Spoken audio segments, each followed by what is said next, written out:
Trump's decision to trade away his free speech bona fides to adopt a censorship mindset seems to be going from bad to worse, even among a cohort that was pivotal to his 2024 win, comedians and podcasters who believed him when he lied about being a free speech champion. Here are a few opponents of Trump's move, and when I say these people aren't exactly liberals, I think you'd agree. There's an element of the right wing that wants this stuff to keep going on. And it's because they felt culturally powerless for a very long time. And they want these institutions to kind of bend the knee to the president. And it's happened in other countries. People bring up Hungary and Viktor Orban and all that stuff. Obviously, people like Putin. Nobody wants to live in a country where a late night comedian is, subject to removal because he says something that the president of the United States doesn't like. This seems like a big attack on free speech. Mm-hmm. And I think we've been pretty staunchly in favor of free speech. And it is funny to watch right-wing people just become left-wing people. Because I said something about how you're a snowflake if you think you should be. If you agree with this, that's some snowflake shit. And somebody was like, you clearly don't even know what the First Amendment means. And that's exactly what left-wing people used to tell me. Yeah. Freedom of speech doesn't mean freedom from consequences. Right. So y'all have just switched. Yeah. Now, again, this has nothing to do with what happened to Charlie Kirk. That's a fucking horrendous thing. Let's get that out of the way. But in terms of censorship, freedom of speech is more under attack now, honestly, than I think it has ever been. I don't know if that's me being hyperbolic. Maybe. I mean, as far as what Jimmy said, I think it's untrue, or at least unfair. I don't agree with what he said. I don't like what he said. We should also say that. I don't agree with what he said. I don't like what he said. He should be allowed to say it. And what happened to Charlie Kirk is worse. Charlie Kirk should have been allowed to say the things we didn't like. Jimmy Kimmel should be allowed to say the things we didn't like. That's just what America is. Yeah. And freedom of speech, I've seen it truly under attack in India, where it's like you can go to jail. This is closer to that than I think what the left was doing. Yeah. Which is like the FCC putting, as much as we didn't like left-wing shit, like far left policy or far left whatever thoughts, it wasn't like Joe Biden was putting pressure on somebody to get canceled for saying retard. You see what I'm saying? Yeah. That's what makes this different and scarier to me and closer to what India has. Then that's what makes it an actual attack on free speech to me. Nexstar, one of the largest affiliate owners in the country, meaning they broadcast Jimmy Kimmel's show, they pulled Kimmel from all their broadcasts. Now, do you think they did that because they were offended by the joke or because they have a $6.2 billion merger they need approved by the FCC? If they did it for that merger, that is the definition of government influence silencing of speech. And now all these staunch free speech advocates are doing mental gymnastics to get around the fact that they're okay with government influence silencing of speech as long as it's for their opposition. You want to know who wouldn't be okay with that? Charlie Kirk. Love him or hate him, Charlie gave a microphone to his political opponents, asked audiences to treat them with respect. He quite literally amplified the voices of those he disagreed with. How do you think he would feel about his tragic death being used to silence political opposition?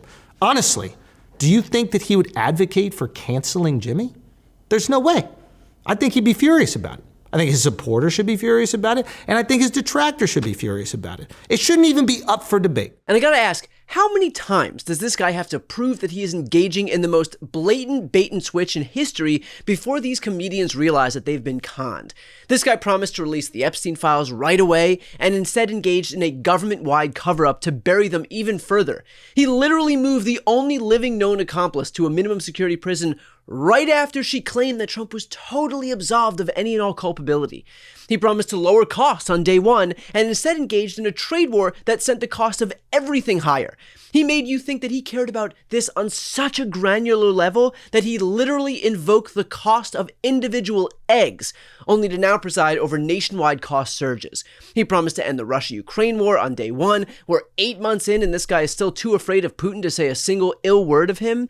And finally, you'll remember this promise that was purportedly so important to Trump, he literally said it at his second inauguration.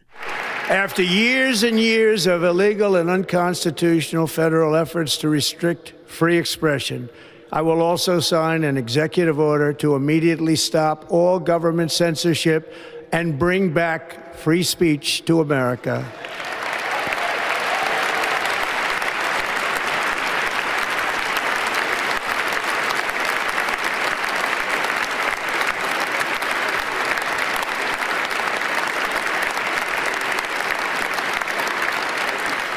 Never again will the immense power of the state be weaponized to persecute political opponents.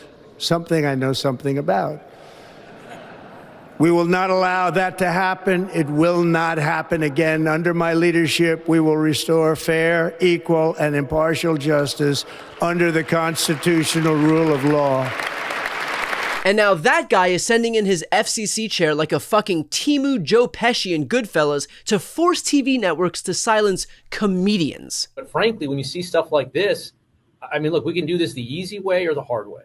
These companies can find ways to change conduct, to take action, frankly, on Kimmel, or, there's going to be additional work for the FCC. Again, there's actions that we can take on licensed broadcasters. And frankly, I think that it's really sort of past time that a lot of these licensed broadcasters themselves push back on Comcast and Disney and say, listen, we are going to preempt. We are not going to run Kimmel anymore until you straighten this out, because we licensed broadcaster, are running the possibility of fines or license revocation from the FCC if we continue to run content that ends up being a pattern of news distortion. We could do this the easy way, or we could do this the hard way.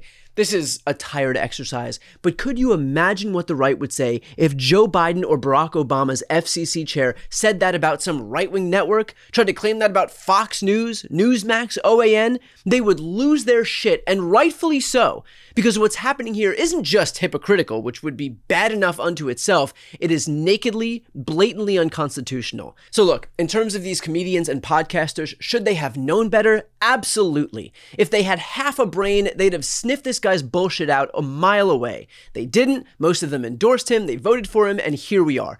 But our priority in this moment should be collecting as many people as we can who recognize the con, late though it may be, and amplify their voices, because the only goal in politics right now is building our coalition. It's not purity tests, it's not moral superiority, it is adding people to our tent so that we get more votes than a party that is right now careening us headfirst into authoritarianism. Again, am I disgusted at how short-sighted and gullible these people were? Of course I am. But where is our energy best used? Saying I told you so, or building alliances? I think it's the latter.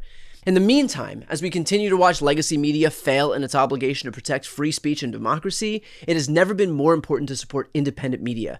I'm not owned by some multinational media conglomerate. I don't serve shareholders. I'm not over-leveraged at the hands of the federal government. I am answerable only to my audience. So if you'd like to support my work, please subscribe to this channel. It is and always will be completely free. Or please subscribe to any independent channel out there whose allegiance is to democracy.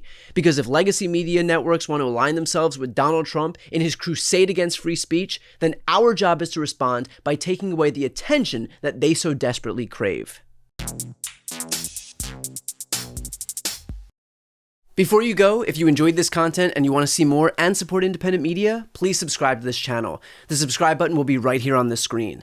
But second, the reality is that we are now in a political environment where this administration can lean on any of the social media platforms to suppress certain voices if they don't like critical coverage. That means my longevity here is in the hands of a few tech billionaires who are already making it clear that they are willing to cater to this administration. To that end, signing up for my newsletter is a way for me to reach you directly if that ever becomes necessary. I'll put the link right here on the screen as well, so please sign up. It's free, but there's also an option to do a paid subscription if you'd like to support me and my team. I really appreciate it. Thanks so much for watching.